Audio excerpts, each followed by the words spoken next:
You might say now that we're getting to the sort of nitty-gritty part of the medicine, because this is looking more at the drugs that we're actually using in terms of pain relief for patients with cancer-related pain.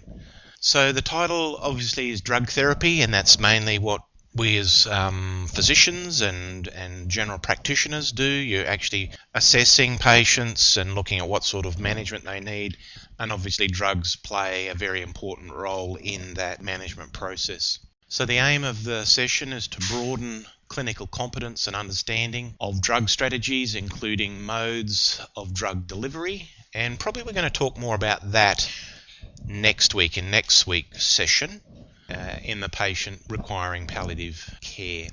Some learning objectives is to identify the reasons why specific drugs might be used, or why you might change from one drug to another, and try and update our knowledge on the commonly used analgesics, because in palliative care we don't tend to use all the different sorts of analgesics. There are some that we keep away from usually. Look at some basic pharmacology and look at side effects. And basically I'll be using morphine as the main drug tonight to look at a lot of those things. Before we start on the opioids, I might just spend a little bit of time on the non-opioid drugs. And for some of you this is probably a bit boring, but still they're bread and butter drugs that we use in combination often with opioids. So it's reasonable just to sort of go over that and refresh our memory on that. So a drug like paracetamol is still, I actually looked up paracetamol online again this week and looked up Wikipedia, and there's quite a big section on Wikipedia on paracetamol and how it actually works. And it still seems to me that what I've written on the slide is that we still don't know exactly how it works is still true. But the thing that was added there was that in fact they think it might have some cannabinoid effects as well. So that was something a little bit new. Anyway, it's a non-opioid analgesic. It's antipyretic, but as we all know, it has little, if any, anti-inflammatory effect. And the drug is thought to act centrally, whereas the NSAIDs and aspirin probably work more locally. This drug acts centrally. And some might say, well, it's just another form of a COX inhibitor anyway. So it works reasonably quickly. So after you take paracetamol, it's usually peaked within the hour. And the thing is, it does cross the blood-brain barrier fairly readily. So CSF concentrations peak at about 2 hours. So it's absorbed from the small intestine. And I guess, and the significant thing is that a significant percentage of the population are slow absorbers. And if you add things with it like sorbitol, then you can decrease, it decreases to 10% in some patients. So it's important to realize that, like with any of the drugs that we use, the most important thing you can actually ask the patients is whether or not they get benefit from the drug. So, you could give them anything you like, but you still need to know that the drug is effective. So in terms of dosing, the normal dose that we give is a gram. It's usually said that if you're going to take paracetamol and you've got a pretty reasonable liver, that you should give a gram of the drug, so that's 2 tablets. It is metabolized in the liver, and obviously everybody's aware of the dangers involved in taking too much paracetamol.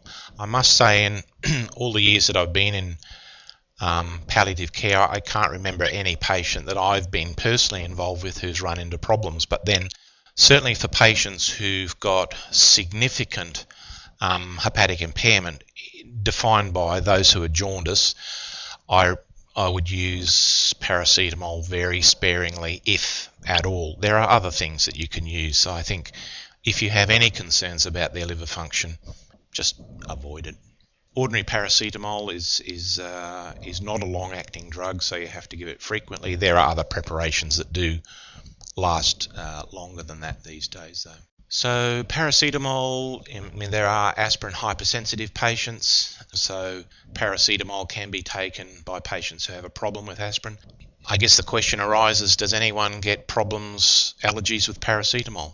Have you ever seen anyone get? It's recorded in the literature. So some people do react to paracetamol, so you just have to be aware that that can be a problem. It's good in that it doesn't injure, unlike aspirin, it doesn't injure the gastric mucosa, so it's well tolerated in patients who have a history of peptic ulcer disease. It's supposed not to affect uric acid levels, has no effect on platelet function, which may become critical in some of the hematological malignancies that were referred, and overall has usually has minimal side effects. If you take a regular intake, and a lot of our patients who have cancer-related pain are on 4 grams a day, they take 4 doses a day. And in days gone by when we didn't have sustained release opioids, sometimes if they were inpatients in the hospital, the patients were actually, when they were woken up to get their opioids in the middle of the night, they're actually given an extra dose of paracetamol as well. So it may affect prothrombin time. I don't think to a significant clinical degree though. It can be given as a suppository, and rectal bioavailability is not too bad. Just reiterating the caution in patients with pre-existing liver disease. Well, I might just add that about probably 5 or 6 years ago, there was a study that was done, an Aussie from Sydney, Martin Stockler. He's an oncology researcher, but he actually was involved in a trial looking at paracetamol, and that was a study that was done in Australia and in Canada, and their study was a crossover study. And basically what they did is they got patients with all sorts of doses, variable doses of opioids, all sorts of different opioids, and looked at the responses. So it was a blinded study, it was a crossover study, to see what response patients who were on a stable dose of opioids got with either placebo or paracetamol. And what they found was that there was a small but statistically significant reduction in pain. And when I say small, it was less than 1 on a 0 to 10 scale.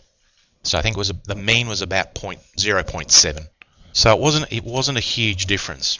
And then everyone thought, well, that's great, paracetamol actually does work, and here's the study, that proves it. Unfortunately, there's been a recent study in the Journal of Pain and Symptom Management that came out in January of this year, and I haven't actually got hold of that study. I've just read a brief thing about it that said, no, it doesn't work. So there we go, a piece of research from some years ago, and then a more recent piece of research that's saying it doesn't really work. And there's been a Swedish study looking at the use of paracetamol, and that from a patient's perspective, that really, when patients become very ill and have difficulty in taking oral medication, that they actually can't see any benefit in taking an extra 8 tablets of paracetamol a day. So I guess from a practical point of view, when patients say to me, do I really need this tablet, particularly if they're having trouble with taking things orally, I usually say, well, no, give it up, stop taking it, see what happens. If you think there's a major difference in terms of your pain control, well, certainly you could retry it if you can swallow the tablets, but otherwise stop taking it. And my old boss, when I was the registrar, she used to say someone really needs to do the study, which is quite a simple study really, of people who are on paracetamol and whatever else they're taking for their pain, and then you stop the paracetamol and see what happens, which is, I guess, what we're doing with some of these patients, and see if there's a significant increase in the pain. And no one's ever done that study, to my knowledge. It's never happened. Okay, aspirin. What does one say about aspirin? So we know it's an analgesic. I have one patient who's currently taking aspirin, lots and lots of aspirin, and he certainly won't stop taking his aspirin because he thinks it's good, helps his pain. So it certainly is an analgesic and an antipyretic, and the other thing about it is it's anti-inflammatory. So one would imagine, at least from a theoretical point of view, that it should be a good analgesic because of the anti-inflammatory effects of it, and perhaps even better than paracetamol. But once again, we don't have any proof of that. The primary action is so the gastrointestinal pH can affect absorption, so that's important. So a low gastric pH facilitates better absorption of aspirin. So I guess if you're taking drugs, the drugs that reduce the amount of acid that your stomach produces, then there's going to be some problems there. One of the issues, obviously, once again, when you've got thrombocytopenia or any sort of bleeding problems, is that you can exacerbate those bleeding problems because you're affecting the platelets. Once you've done that, it's not reversible. So limited ability to cross the blood-brain barrier, which is different from paracetamol. And that's about it, because I can't remember the last time that I actually prescribed aspirin to a patient, a palliative care patient. I just can't remember. And apart from this one patient, haven't seen it around.